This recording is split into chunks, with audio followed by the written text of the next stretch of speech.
जय श्री कृष्ण। राधे राधे। सभी भक्तों के चरणों में मनीष बोदवानी का नमन।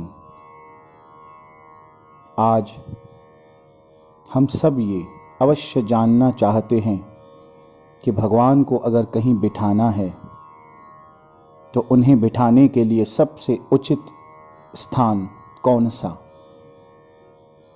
तो संतों के श्रीमुख से जो मैंने सुना है, आप सबके समक्ष रखने की चेष्टा करने का प्रयत्न कर रहा हूँ। किसी संत के मुख से मैंने ये सुंदर कथा सुनी, श्रवण की।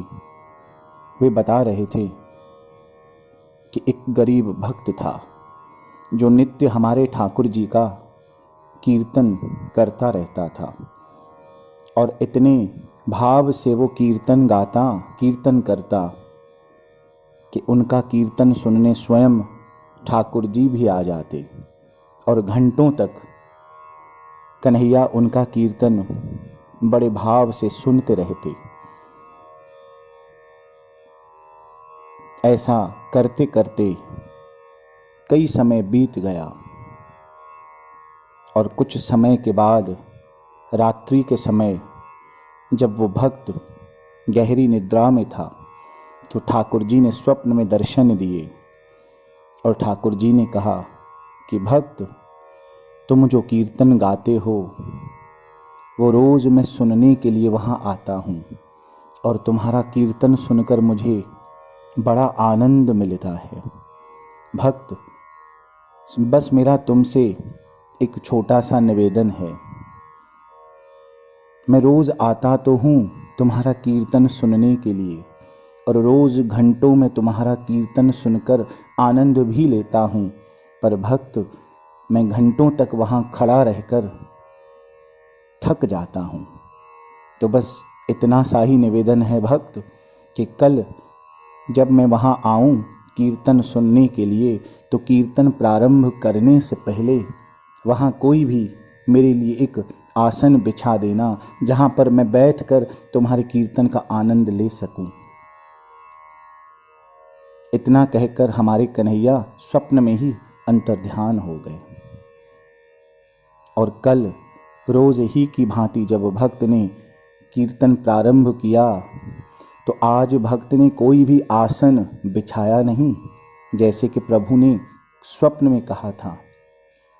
और जैसे ही कन्हैया भक्त का कीर्तन सुनने के लिए वहां आए तो कन्हैया ढूंढने लगे कि भक्त को रात्रि को स्वप्न में तो मैंने कह दिया था कि भक्त, मेरे लिए यथा अनुसार जो भी तुम्हें उचित लगे आसन रख देना, मैं उसी पर आकर विराजमान हो जाऊंगा, पर मुझे ऐसा कोई भी आसन दिख नहीं रहा।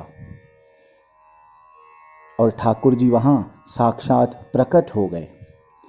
भक्त ने जैसे ही ठाकुर जी को देखा, उनका दर्शन किया, भक्त गदगद हो गया। भक्त के नेत्रों से अश्रुधारा बहने लगी। भक्त ने प्रणाम किया, ठाकुर जी ने आशीर्वाद दिया और ठाकुर जी कहने लगे, भक्त, रात्रि में स्वप्न में मैंने तुम्हें दर्शन दिए थे।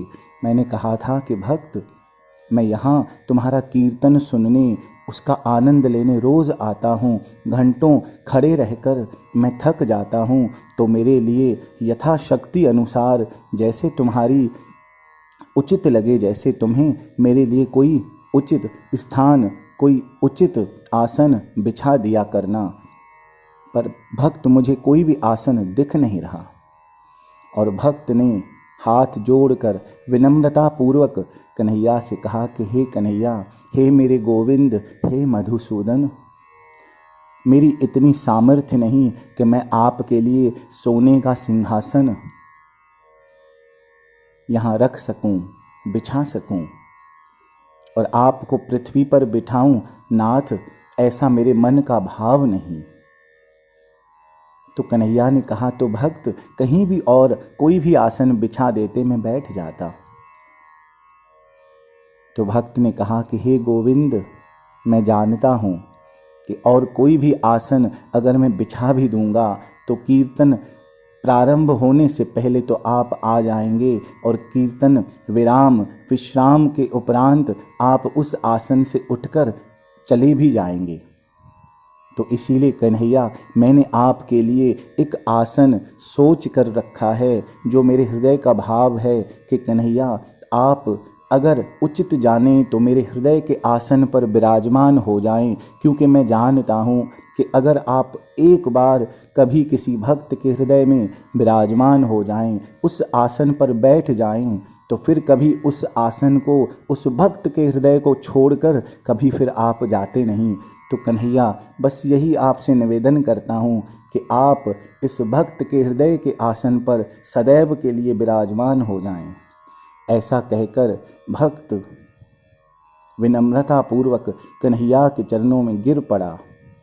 कन्हैया ने भक्त को उठाया और भक्त की ये बात सुनकर कन्हैया अति प्रसन्न हुए और भक्त को आशीर्वाद दिया और भक्त से कहने लगे, भक्त तुमने सच्चे मायने में मेरे लिए वही आसन रखा है जहाँ बैठने के लिए मैं सदैव तरसता रहता हूँ। मैं तो अपने भक्तों के हृदय में सदैव रहा करता हूँ और भक्त मैं तुम्हें आशीर्वाद देता हूँ कि मैं सदैव ही तुम्हारे हृदय में विराजमान रहूँगा, सदैव ही वहीं वास किया करूँगा। जैसे ही भक्त ने ये बात सुनी, भक्त गदगद हो गया। कहने का अभिप्राय इतना ही कि जब हम कन्हैया को अपने हृदय के आसन पर विराजमान करते हैं, उन्हें आग्रह करते हैं, निवेदन करते हैं, तो कन्हैया अवश्य ही हमारे उस भाव को स्वीकार कर हमारे हृदय में आकर बैठ जाते हैं, बस जाते हैं और सदैव हमारे हृदय के उस आसन पर, सिंहासन पर विराजमान रहते हैं। आज के इन्हीं शब्दों के साथ आप सबको श्री राधे, जय श्री कृष्ण।